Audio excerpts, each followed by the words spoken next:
오늘 우리에게 주시는 하나님의 말씀은 전도서 4장 7절에서 12절입니다.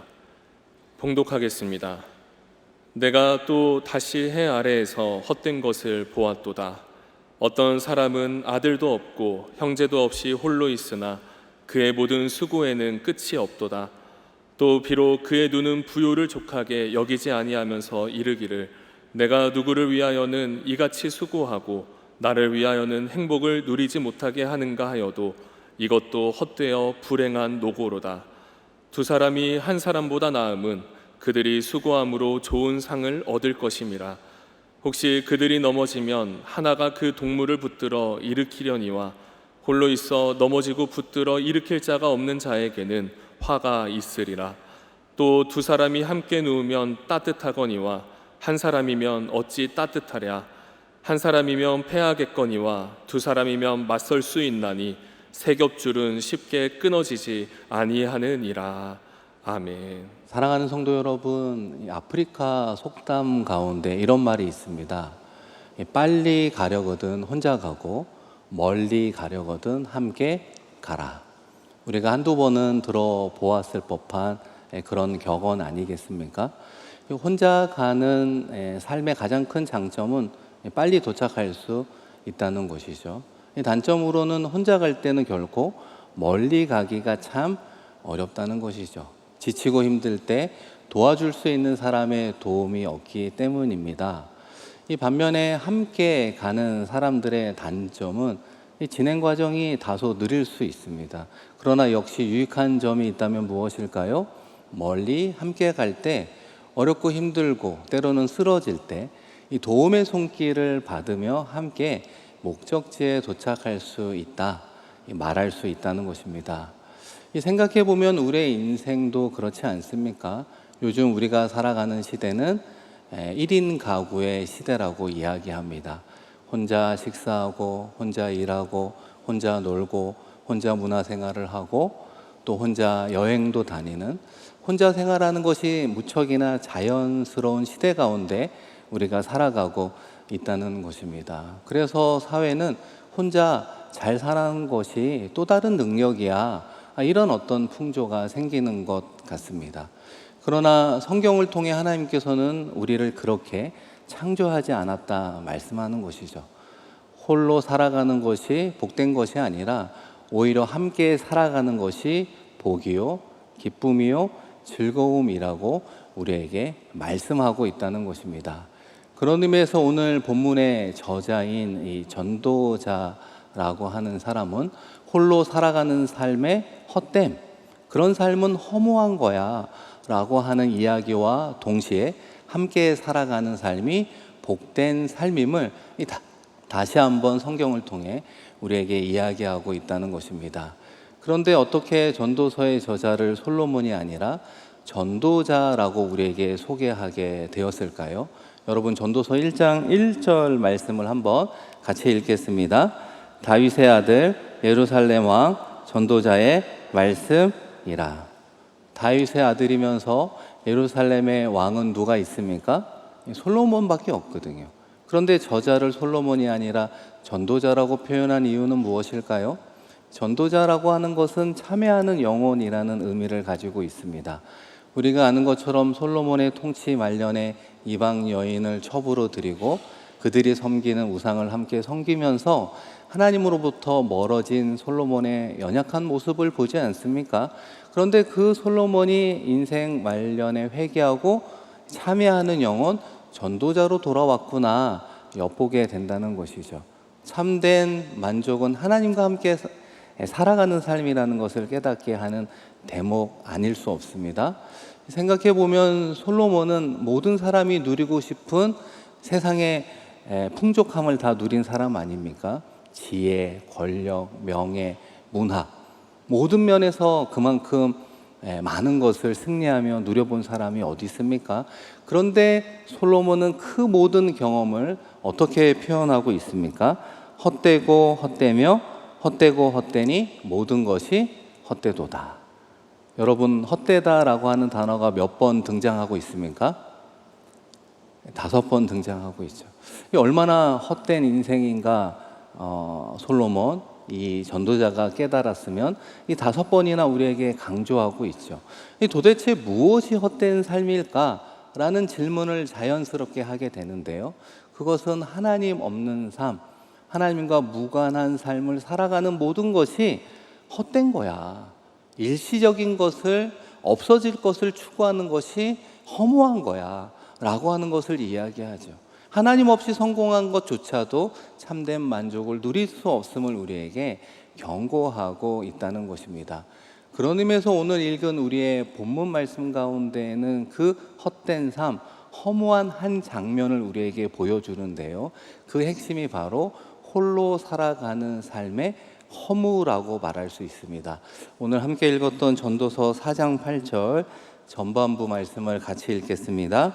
어떤 사람은 아들도 없고 형제도 없이 홀로 있으나 그의 모든 수고에는 끝이 없도다.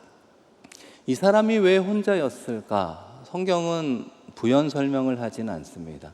그러나 고대 사회에는 아들이 없으면 양아들을, 상속자를 삼는 것이 일반적이었거든요. 그런데 그런 사람도 없대요. 그런 양아들도 없대요. 형제도 없대요. 그와 함께하는 사람은 없다는 것입니다. 그런데 그 사람은 어떤 인생을 살았습니까? 쉬지 않고 일하며 무엇을 모았는가? 재산을 모았다고 이야기합니다. 그런데 그 사람의 마지막 자신의 탄식을 어떻게 설명하고 있습니까? 내가 누구를 위하여는 이같이 수고하고, 다시 말하면 내가 도대체 누구를 위해서 평생 끝없는 수고를 했는가 탄식하게 된다는 것입니다. 많은 것은, 가진 것은 확실하지만 함께 기뻐할 사람이 없대요. 세상 사람들은 성공했다고 이야기하는데 함께 즐거워하는 사람이 없으니 마음의 만족으로 다가오지 못하는 그 사람의 인생을 전도자는 어떻게 결론지어 말하고 있습니까? 이것도 헛되어 불행한 노고로다. 열심히 일했으나 행복한 노고가 아니라 불행한 노고, 헛된 삶이다라고 말하는 것이죠. 결과적으로 하나님과 함께하는 삶이 아닐 때 이런 결론에 이르게 되는데요. 그 근본적인 원인을 존 스토트 목사님은 죄라고 이야기를 하고 있습니다. 죄를 어떻게 정의하고 있는가? 죄란 하나님이 계셔야 할 자리에 자신을 두는 것이다. 하나님이 있어야 되는 자리에 하나님 아니라 자신을 두는 모든 삶은 죄라는 것이죠. 그래서 하나님 없는 삶, 하나님으로부터 멀리 떨어지는 삶이 헛된 삶이요, 그런 삶의 공통적인 모습은 자기 중심성으로 나오게 되는 것입니다. 그래서 죄는 결국 하나님과의 관계를 어긋나게 하고 사람들과의 관계를 무너뜨리게 되는 것입니다. 자기 자신만 바라보게 되면 결국 사람들과의 관계를 잃어버리게 된다는 것이죠. 우리가 여기서 중요한 진리를 하나 생각하게 되는데요. 이 죄는 사람을 갈라놓지만 사랑은 사람을 연결시켜 줍니다. 이 죄는 소유하려고 하는데 사랑은 함께 나눈다는 것이죠.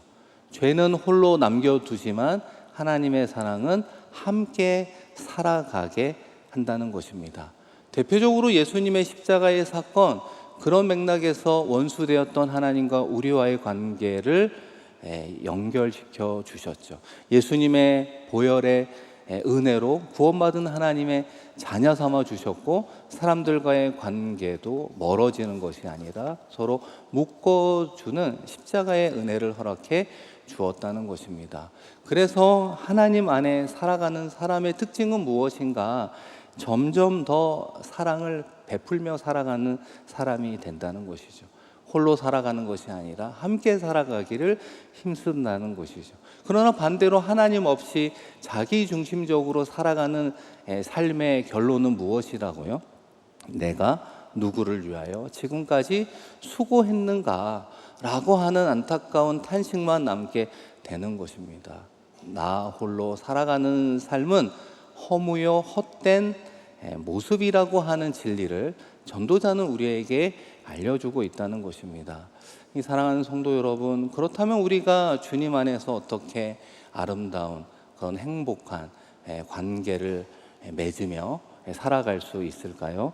여러분 전도서 4장 12절 말씀인데요. 같이 한번 읽겠습니다. 한 사람이면 패하겠거니와 두 사람이면 맞설 수 있나니 세 겹줄은 쉽게 끊어지지 아니하느니라. 아멘. 전도자는 이렇게 선언합니다. 세 겹줄은 쉽게 끊어지지 않는다. 문자적으로는 한 줄보다 그리고 두 줄보다 세 겹줄은 훨씬 더 강한 힘을 가지고 있다 말하고 있죠. 이해가 되는 대목입니다. 그러나 본문은 이 세 겹줄이 하나님이라고 이야기는 하지 않지만 끊어지지 않는 가장 강력한 줄은 하나님과 우리와의 관계 아니겠습니까? 그러므로 하나님 안에서 관계를 맺어가는 것이 가장 견고하고 강한 관계요. 그것이 우리에게 궁극적으로 복이 된다. 이렇게 말씀하고 있다는 것입니다. 그렇다면 우리가 홀로 살아가는 그런 어떤 헛됨, 허무에서 벗어나 이 하나님 중심으로 맺어지는 그런 연합의 관계를 통해 그런 복을 누릴 수 있을까? 이 세 가지를 적용해 보려고 하는데요. 이 첫 번째는 하나님께서 우리에게 허락해 주신 작은 사랑의 공동체, 이 가족과의 관계에서 그 복을 누려야 된다는 것입니다. 여러분 창세기 2장 18절 전반부에 보시면 여호와 하나님이 이르시되 사람이 혼자 사는 것이 좋지 아니하니. 우리가 이 짧은 말씀을 많이 보고 들었거든요.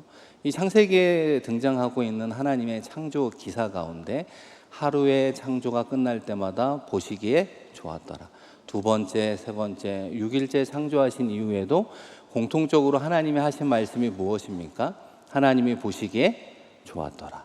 하나님 보시기에 좋았다라고 하는 것이 우리에게는 행복이고 기쁨이고 즐거움이죠. 그러나 반대로 하나님이 보시기에 좋지 않다라고 표현한 가장 명확한 대목이 바로 독처하는 것입니다. 홀로 지내는 것이죠. 인간의 홀로 있음을 하나님께서는 좋지 않은 것이다라고 말하고 있는 것입니다. 왜냐하면 하나님은 관계를 통해 사랑을 나누고 관계를 통해 위로와 격려를 받을 때 우리는 힘을 내어 살아갈 수 있는 존재로 하나님이 창조하셨기 때문이죠. 그래서 아담이 하와를 보았을 때 그 유명한 시적 표현이 나오지 않습니까? 내 뼈 중에 뼈요, 내 살 중에 살이로다. 하와를 보게 되었는데 내 뼈 중에 뼈요, 살 중에 살이로다. 너는 나고 나는 너다라고 하는 그런 긴밀한 친밀한 관계 속에서 연합하며 사랑을 나눌 때 비로소 우리는 보다 더 풍성한 삶을 살아갈 수 있는 그런 존재로 만들어 주었다는 것입니다. 사랑하는 성도 여러분, 그런데 아이러니하게도 우리의 가정 가운데는 가족과의 관계를 통해 우리는 너무나 쉽게 상처를 주거나 받을 때가 오히려 많다는 것입니다. 생각해 보면 가정 밖에서 만나는 사람들에게는 상당히 예의 바르게 행하는 모습을 우리도 보이지 않습니까? 우리의 언행에 상당히 조심하죠. 그러나 집으로 돌아가 만나는 가족 가운데에는 어떻게 보면 너무나 쉽게 말 한마디를 툭툭 뱉다 보면 그거를 듣는 가족 가운데에는 상처를 받을 때가 있는 것 아닙니까? 저도 짧은 인생을 살았지만 돌이켜보면 후회가 되는 것 중에 하나는 이 가족 가운데 이 사랑합니다라고 하는 고백을 자주 못했던 것이 지금까지 남아있는 가장 큰 후회 중에 하나입니다. 저희 어머니, 아버지는 몇 년 전에 다 돌아가셨거든요. 이 살아생전에 만날 때나 전화 통화를 할 때 아버지, 어머니 사랑해요 라고 하는 말을 했으면 얼마나 좋았을까. 그것이 지금도 너무나 큰 후회가 됩니다. 나중에 돌아가시고 나면 그 관을 붙잡고 아버지, 어머니 사랑해요 라고 하는 그 모습이 너무나 큰 불효였구나라는 생각을 한다는 거예요. 왜 그런 생각을, 왜 그런 행동을, 왜 그런 후회하는 일들을 하는가 생각해 보면 가족이니까 내 마음과 생각을 당연히 알겠지. 내가 사랑의 표현을 하지 않아도 엄마 아빠는 나의 마음을 다 알겠지 라고 하는 일종의 착각 가운데 가족 가운데도 서로 사랑의 표현들이 없어질 때는 서로가 오해하고 상처를 받으며 가족이지만 타인처럼 지내게 되는 것 아닙니까? 그래서 가족의 연합 관계 속의 행복을 누리는 그 시작이 되는 건 제가 생각하기에는 사랑의 구체적 표현으로 시작이 된다고 보여지는데요. 그 중요한 말 세 마디가 있습니다. 첫 번째는 고마워요. 두 번째는 미안해요. 세 번째는 뭘까요? 사랑해요. 잘 듣고 계십니까? 표정이 별로 잘 듣고 계시죠? 첫 번째가 뭐라고요? 고마워요. 두 번째가요? 미안해요. 세 번째가요? 사랑해요. 이 세 마디 중에 나의 사랑하는 가족 가운데 내가 잘 하지 못하는 표현이 뭐가 있을까요? 저는 분명히 있다고 생각합니다. 그런데 사랑하는 가족들에게 고마워요 라고 하는 그 마음을 담아서 표현할 때 그 관계가 살아난다는 것입니다. 때로는 미안해요 라고 하는 표현이 가족끼리는 좀 어울리지 않는 표현일 수도 있지만 그 미안함의 표현이 혹시 모를 마음의 상처를 치유하게 되는 것 아닐까요?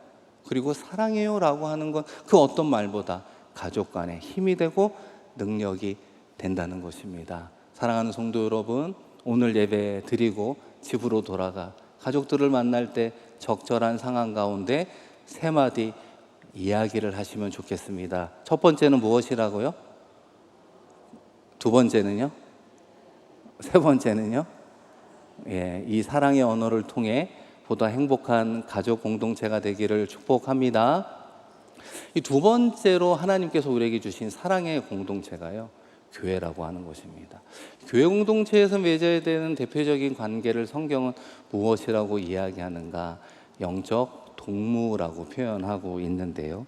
여러분 전도서 4장 10절 같이 한번 읽겠습니다. 혹시 그들이 넘어지며 하나가 그 동무를 붙들어 일으키려니와 홀로 있지 넘어지고 붙들어 일으킬 자가 없는 자에게는 화가 있으리라. 우리가 읽은 말씀 중에 눈에 띄는 단어 하나가 있는데 그것은 동무라고 하는 것입니다.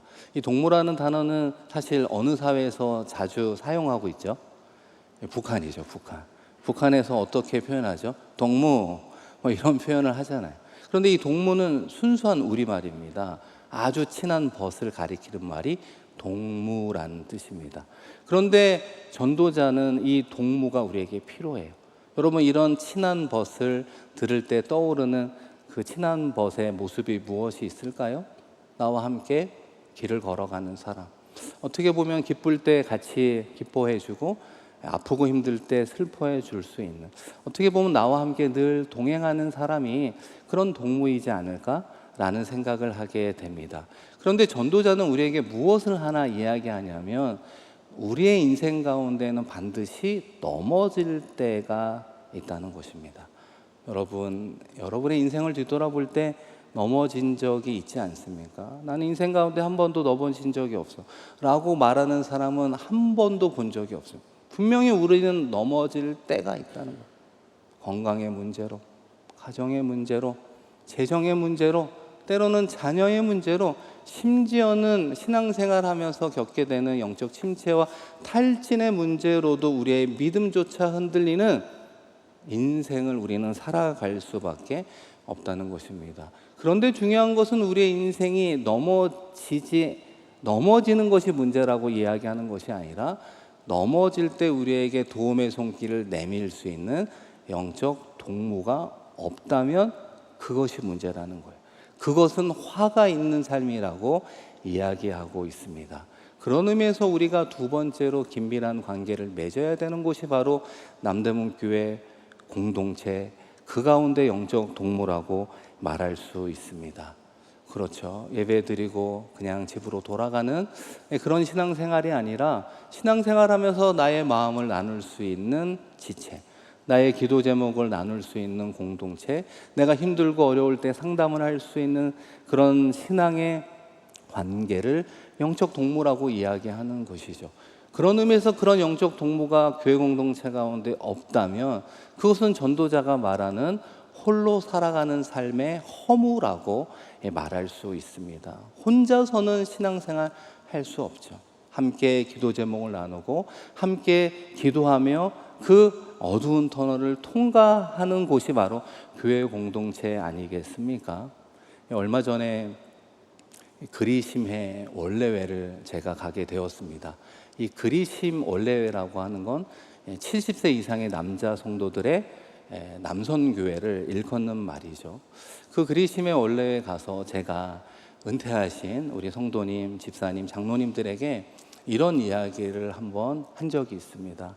우리 어르신들, 우리 드보라라고 하는 여전도회가 있거든요. 70세 이상의 여자 선교회를 드보라라고 하는데, 이 드보라 임원들과 이 권사회 임원들은 1년에 그래도 한 차례씩 가정과 요양원에 계시는 이 어르신들을 찾아가 기도하고 위로하는 시간을 보내는데, 왜 그리심에 속한 어르신들은 아무것도 하지 않으시냐고 제가 어르신들에게 할 말은 아니었는데 좀 강하게 이야기를 하게 되었습니다.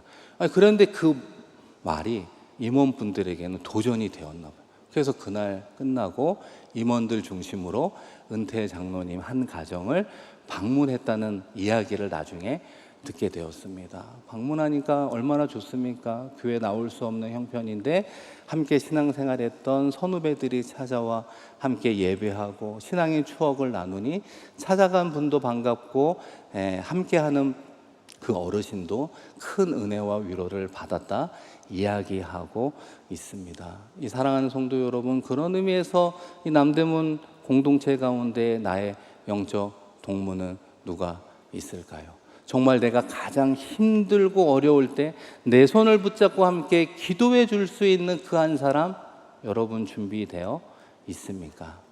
이 마지막으로 생각해 볼 관계는 영적 멘토라고 말할 수 있습니다. 저는 이 부분이 우리의 인생 가운데 참 중요하다라는 생각을 하게 됩니다.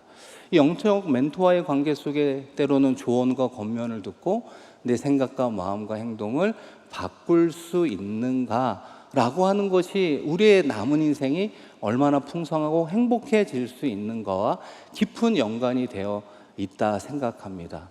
나 홀로 살아가는 삶의 모습은 결과적으로 자기 안에 갇혀 있기 때문이라고 생각이 됩니다. 자기의 생각이 옳다고 주장하는 것이죠. 자기의 판단을 의지하는 것입니다. 다른 사람들의 권면에 귀를 막고 있다라고 하는 것이 홀로 살아가는 삶의 허무요 헛된 것, 그것은 행복보다는 불행으로 이어질 수 있다는 것입니다. 그러나 하나님께서는 우리에게 성장을 위하여 믿음의 사람들을 반드시 붙여 주었음을 기억해야 되는 것이죠. 때로는 믿음의 선배, 때로는 믿음의 동력자들을 붙여주었는데요. 예를 들면은 바울에게는 디모데가 있었고 디모데에게는 바울이 있었다는 것이죠. 두 사이가 어떤 관계이겠습니까? 디모데전서 1장 2절 전반부에 보시면 믿음 안에서 참 아들 된 디모데에게 편지하노니, 바울은 디모데를 향하여 영적 아들이라고 여기며 위에서 기도하고 아껴주는 멘토와 멘티 관계를 이루어가고 있음을 알 수 있습니다. 그런데 이 디모데전서를 쭉 읽다 보면 제 마음에 와닿는 구절 하나가 있었는데요. 여러분, 디모데전서 5장 23절입니다. 같이 한번 읽겠습니다. 이제부터는 물만 마시지 말고 내 위장과 자주 나는 병을 위하여 포도주를 조금씩 쓰라. 이 디모데도 에베소 교회 목회자로 사역하고 있었습니다. 디모데도 자신이 좀 위장과 자주 나는 병이 있다는 걸 모르지 않았죠. 그럼에도 불구하고 포도주를 쓰기에는 좀 어려운 부분이 있었던 것 같아요. 옛날이나 지금이나 포도주와 독주를 쓰는 모습은 이 성도들이 보기에는 좀 경건하지 않는 모습으로 생각할 수도 있는 것 아닙니까? 그 나름의 생각과 고민이 있는 대목이죠.